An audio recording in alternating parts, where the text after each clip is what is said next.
What's up guys, Lou here, back with an exciting video. This one's unusual. I was lucky enough to get my hands on what looks like the case or a case for the next generation iPhone, or the iPhone 6. Now, if you've been following the rumor sites, different components have been leaking out. There is speculation of two different sizes for the next iPhone, both which are bigger than the current generation. The case I have right here is for what will likely be the 4.7-inch iPhone 6, and you can see it here up against some other popular devices. So the case is on the far left here. In the second location, we have the iPhone 5S, followed by the Nexus 5, and then the Note 3, which is the largest device on the far end. One thing you're gonna notice right away is that the iPhone 6 case is almost the exact same size as the Nexus 5, which obviously would make a lot of sense given the rumors for size, speculation, etc. Now, one thing I want to say before we examine this case further, I want to give a shout out to Sonny Dixon for helping get me in touch with this case, or getting it over to me. So let's go ahead and take a close look at the case and then do the comparisons to the different devices that I've got in front of me. So I'll push these to the side for a moment. So here is what might be the iPhone 6, or at least what it might look like. The first thing that I noticed that's interesting is that on the side here is the location of what looks like the power button.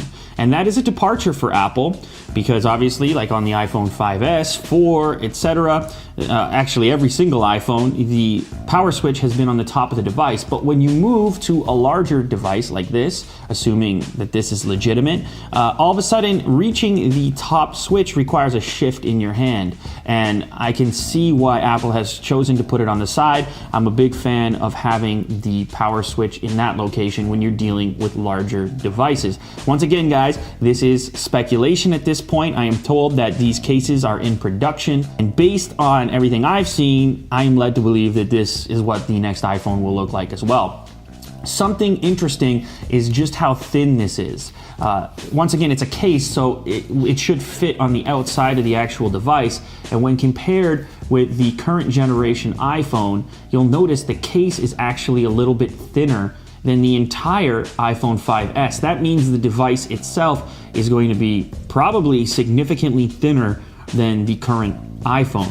Here you have your hold switch over on the side, as well as what looks like will be the volume buttons. The volume buttons have changed in shape a little bit, assuming that, again, that this is legitimate, and that's kind of a little bit tough to make out based on this case, but they're larger, similar to the volume buttons on the iPad mini, for example. And a lot of the leaks that are currently available point to a design shift in the direction of the current generation iPad mini and iPad Air. On the back, we have a cutout for the camera. Obviously, you can compare to the current generation iPhone. You'll see that these components would obviously fit in this location as well, so maybe not too much changing there. On the bottom is the remainder of the information that we can draw from this case here. There are 3 separate cutouts here, and one would assume that we've got a cutout for the microphone, the speaker, and of course the lightning connector to charge and sync the device. So not too much changing down there. The whole purpose of this video is just to show you guys what the form factor of the iPhone 6 will look like, or might look like, etc. There is speculation that there will be 2 sizes, as I'm sure you've probably heard. This one is 4.7. There's supposed to be a 5.5-inch version as well, but I've heard that there may be delays on that particular version just based on the leaks that are currently available. So let's go ahead now and do a comparison to the other devices here on the table. I'll push the case to the side for a moment. First up is the iPhone 5S, which looks, significantly smaller than this speculative iPhone 6. Next up is the Nexus 5. One of my favorite Android devices, as many of you know. Now this is where things get interesting. They look almost identical in size. Very close when you consider that this would have to fit inside the case.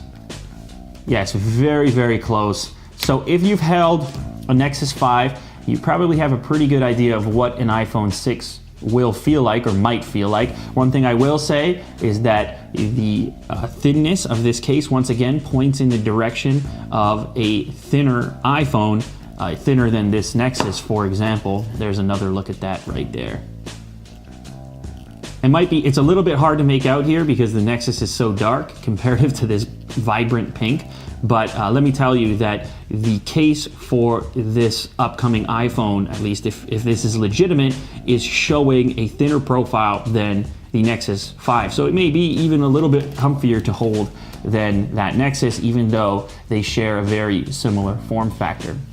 And on the far end of the scale, we have the Note 3, which is obviously significantly larger. You can see when I hold it here, it's a very large device, as most of you know. And maybe this form factor here for the next gen iPhone is perfect. I don't know. I'm a big fan of the Nexus 5 form factor, and this is very similar with a slightly slimmer profile from what I can tell based on this case right here. And this feels really, really comfortable. And my thumb lines up perfectly with this power switch. My finger lines up perfectly with the volume controls. This is a really, really comfortable form factor. It could very well be my favorite form factor for that matter, and possibly the perfect size for a phone. Of course, that's subjective. Some people like bigger screens for various reasons, but for one-handed operation, for the average size hand, this is, right on that boundary, right where you get the benefits of a larger screen and a form factor that's very manageable to hold and operate with one hand. So anyway, guys, that wraps up this little inspection, this quick video on this case that was sent over to me. Once again, big shout out to Sonny Dixon for helping to hook this up. I think based on everything that I've seen so far regarding leaks, I think this is what the iPhone 6 will look like. Of course, I can't guarantee that at this particular point. And if it is, then I'm excited. Finally, a bigger iPhone. And I think they've made the right move by moving the power switch to this location on a larger device. So that's pretty much all the information that I can draw away from this minor little preview. If more components are available to me prior to the device's launch, I will be sure to show them to you guys right here. So make sure to subscribe if you haven't yet. And other than that, thanks as always for watching. I will catch you on the next episode. Make sure to leave a thumbs up down below. All right, later guys.